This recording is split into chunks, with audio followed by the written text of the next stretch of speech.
Go. Hi everyone, welcome again to another edition of Story Time with Robbie. Hope you're all still doing well and having an amazing summer so far. Happy August to you. Today I'm going to be reading A Horse Named Steve by Kelly Collar. And I'm going to be reading Hooray for Knickers by Jill Lewis. And I'll be reading The Wildest Cowboy by Garth Jennings. And I forgot to mention that we are starting, as you can see, farm-themed books. So today, they're books all about horses. And as you know, when cowboys normally ride horses, so I thought this would be a good book for story time today. So hope you enjoy, and let's get started. Alrighty, everybody. The first story I'm going to read today is A Horse Named Steve by Kelly Collar. Here we go.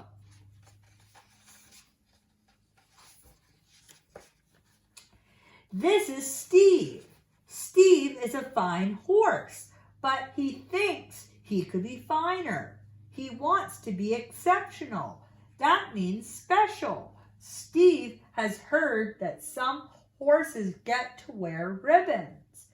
Sigh. One day, while walking through the forest, Steve stumbles across a beautiful gold horn just lying there. Can you believe it? Ribbon shribbon. How lucky is this guy? Steve smells the horn. Sniff, sniff. Steve tastes the horn. Lick, lick.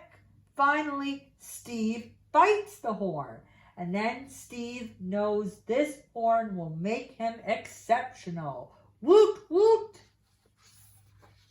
Steve straps the horn to his head.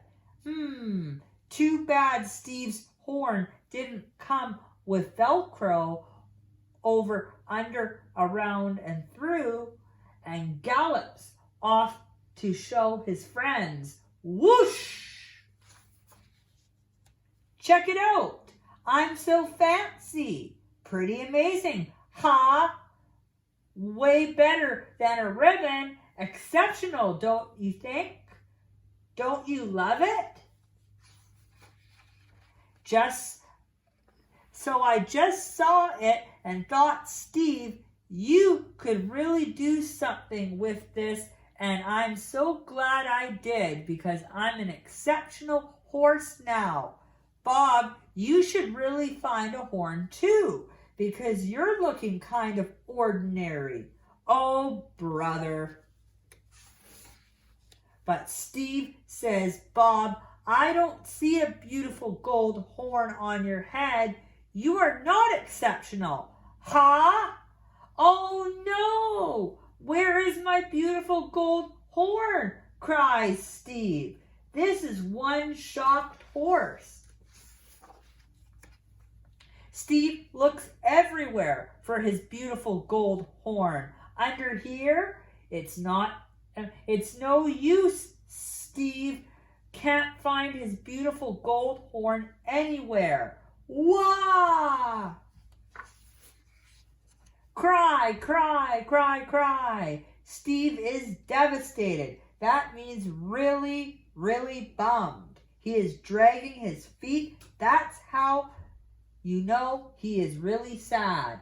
All that crying has made Steve thirsty, so he stops for a drink. Serious dry mouth here. Then, lo and behold, that means, oh my goodness, look at that.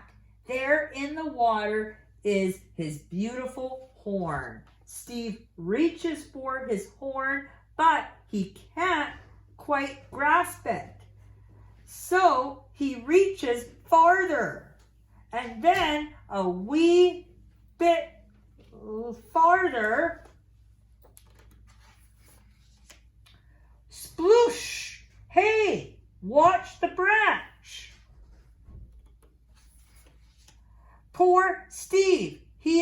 hornless and drenched. That means really, really wet. Still no luck with the horn. Ha! Too bad. It was really exceptional. And now his friends have special things strapped to their heads, and he doesn't. Uh-oh. Here come the waterworks. But suddenly, Steve notices something. Hey, wait a minute. All you look exceptional, says Steve, but I just realized that I look exceptionally different. And that means Steve feels special again. I love the natural look he's got going. Very stylish. How does he do it? Steve, he is such a trendsetter, this guy. End. Alrighty, everybody. The second story I'm going to read today is Hooray for Knickers by Jill Lewis.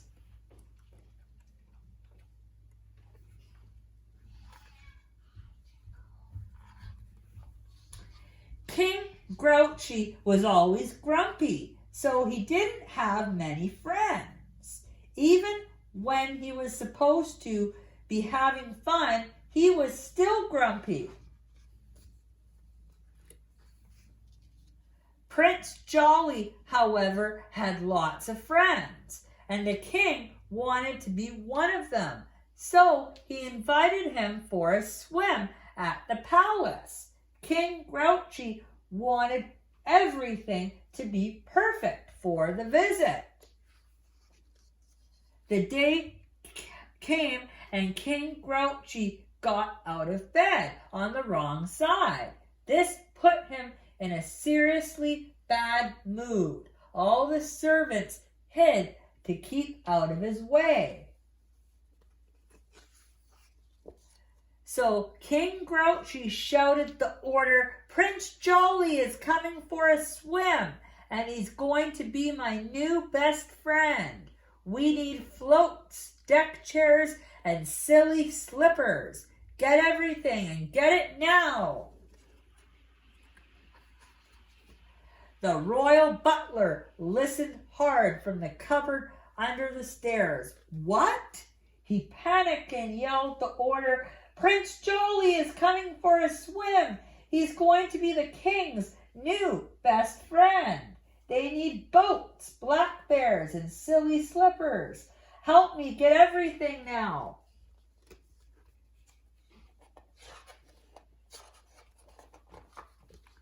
The royal footman strained to hear from the hayloft. What? He panicked and yelled, "The king's got a new best friend who's coming for a swim. They need goats, a sack of pears, and smelly kippers.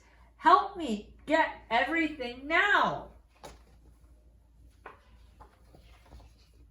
The royal gardener struggled to hear from the greenhouse.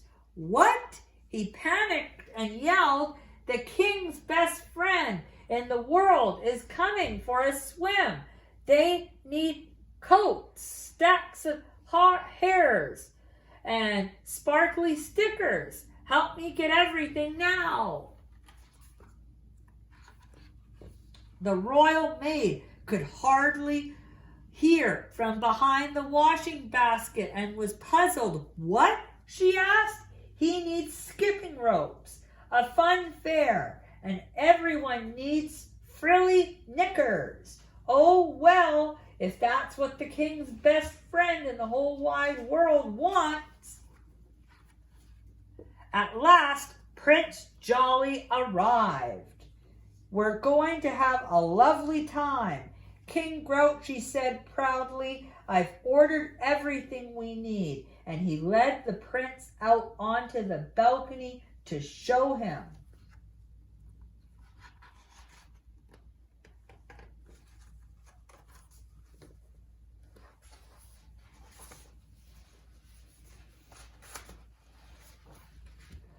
The boats, the goats, the coats, and the ropes. They gulped at the fun fair, the bears, the pears, and the hares. They gaped at the flippers, then the kippers, the stickers, and all the frilly knickers. They looked at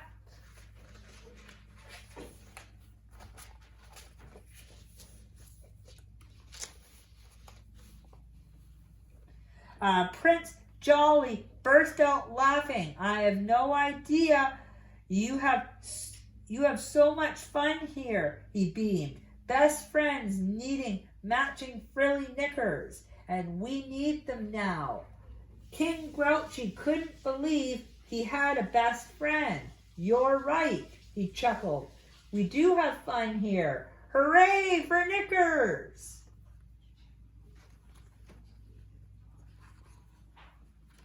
Let the party begin. The end.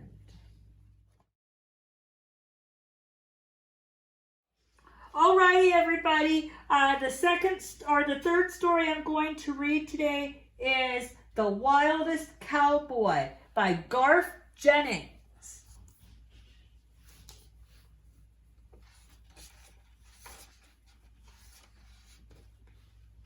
Way out in the west, there's a town they call Fear, and only the roughest and the toughest live here. They never eat treats, for they'd sooner chew rocks, and inside their boats they wear rattlesnake socks. They spit and they sneer and they snarl all the time, and they comb out their nets with a live porcupine.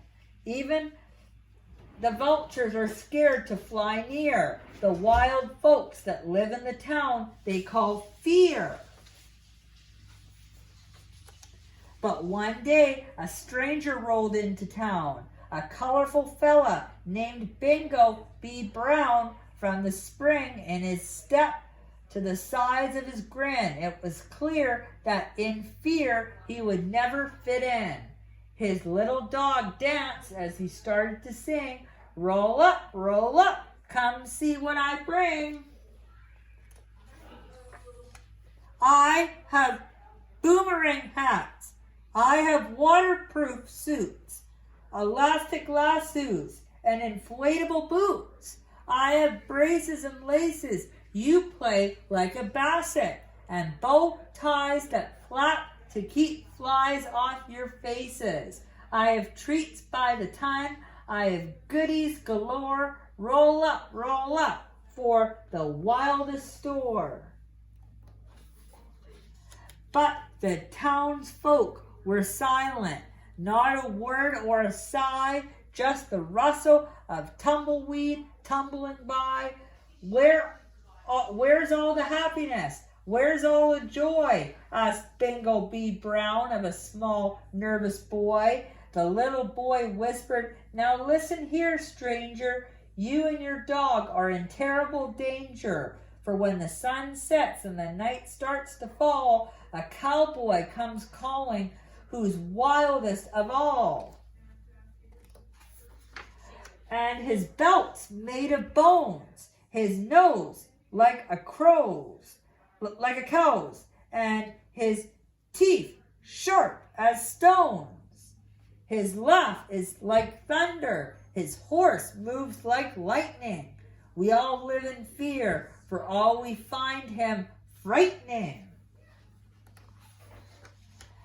Bingo was scared, and his dog felt the same. So they packed up their stall and they caught the next train. Sorry to dash, but we really can't stay, called Bingo B. Brown as the train chuffed away. What a relief, but oh, what a sad town. I feel bad for them all, sighed Bingo B. Brown. But all was not right. The dog heard a sound, and could it be thundering hooves on the ground? And a hat made of bats, and a belt made of bones, a nose like a crow's, and those teeth sharp as stones. His laugh was like thunder, his horse fast as lightning. The townsfolk were right. He was never so frightening. Just like a frog, the beast leaped from his ride, burst through the window, and landed inside.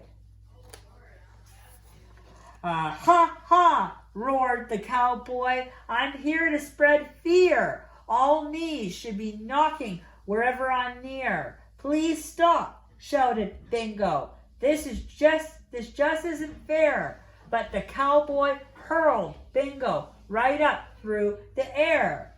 Up he shot like a streak through the sky, where he landed, what luck, on a vulture nearby. Please help me, begged Bingo, and follow that track. My dog's on the train, and I must get him back. They flew through the cajon and under the bridge. They darted through dust bowls and swooped round the ridge. Inside the train, the dog trembled with fear. He thought to himself, I wish Bingo was here. Now it's not all that often that wishes come true, but suddenly in through the window he flew. Hey, cowboy, cried Bingo, I'm not here to fight, but you're scaring my dog, and that isn't right. Quite frankly, we have had all the fear we can take. It's time that you stopped, so I'm pulling the brake. Screech went the brakes, and ouch came the sound as Cowboy fell flat with a splat on the ground. Out burst the bow ties, the treats and the boots, the braces, the laces, and waterproof suits. And just as a rolling wave washes the shore, the cowboy was covered in goodies galore. They washed all the wicked right out of his head and left him quite calm and quite happy instead. As the train chuffed and puffed its way back into town, the cowboy just listened to Bingo B. Brown. He learned of the terror and fear he had spread, and how folks prefer laughing and joking instead. The cowboy was grateful at last he could see. Just wait till those folks get to meet the new me. But the townsfolk were silent, not a word or a sigh. Then the little boy whispered, Hey, who is this guy? This little dog danced, and then Bingo joined in as the cowboy jumped up and he started to sing, Hello, I'm Frank, and I've come back to say that thanks to these fellows, I've found a new way. I'll no longer scare you. I'll never be spiteful. I promise from now I'll be simply delightful. From miles around, you hear the loud cheer, all of the poor folks who have been living in fear, and ever since the town's not been the same, it's different in many ways, even its name. They called the town Hope, and they built a new store where the little dog dances and Frank sweeps the floor. Roll up, calls Bingo each day, and the folks, they just love it. They can't stay away. You see, living in hope is much nicer than fear. You must come and visit. You're all welcome here. From the songs that we sing to the way we are dressed, we're the wildest cowboys in all of the West. The end. Alrighty, everybody. Really hope you enjoyed the books today. Thank you so much again for joining me and for watching. It's always a pleasure being with you and reading to you. Have a fantastic rest of your day, and I will see you here on the next edition of Story time with Robbie. I will see you then. Bye.